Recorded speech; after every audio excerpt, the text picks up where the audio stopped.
চোখের পলকে উৎসব পরিণত হলো শোকে। কানাডার নির্বাচনের একদিন আগে লাপু-লাপু ফিলিপিনো সাংস্কৃতিক উৎসবে জনতার উপর গাড়ি তুলে দেয় এক ব্যক্তি। এতে শিশুসহ বেশ কয়েকজন প্রাণ হারান।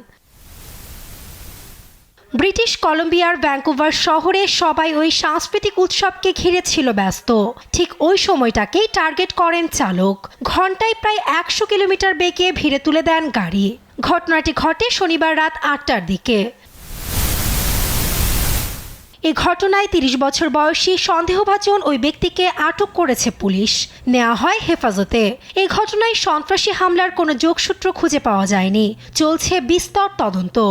What has occurred and what I can share with you at this point. সেখানে ফিলিপিনো সম্প্রদায়ের অনুষ্ঠান চলছিল। হঠাৎ একজন লোক তার গাড়িটি অনুষ্ঠানের ভিড়ের মধ্যে তুলে দেয়। লোকজন তাকে ঘটনাস্থল থেকেই আটক করেছে। জিজ্ঞাসাবাদের জন্য তাকে পুলিশি হেফাজতে নেওয়া হয়েছে। One vehicle drove through a crowded. এমন হামলাকে দুঃখজনক বলছেন Vancouver city councillor Pete fry.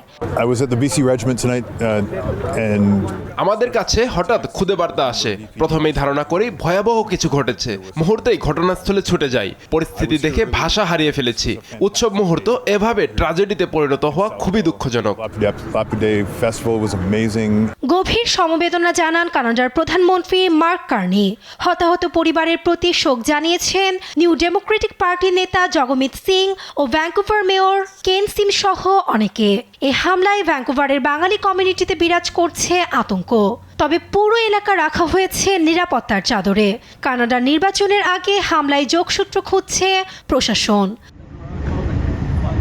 প্রতি বছর 27 এপ্রিল ফিলিপাইনে লাপু-লাপু দিবস উদযাপিত হয়। লাপু-লাপু ছিলেন দেশটির একজন জাতীয় বীর, যিনি স্প্যানিশ উপনিবেশবাদের বিরুদ্ধে রুখে দাঁড়িয়েছিলেন। আর 2023 থেকে ভ্যাঙ্কুভারেও আনুষ্ঠানিকভাবে এ উৎসব আয়োজন হয়ে আসছে।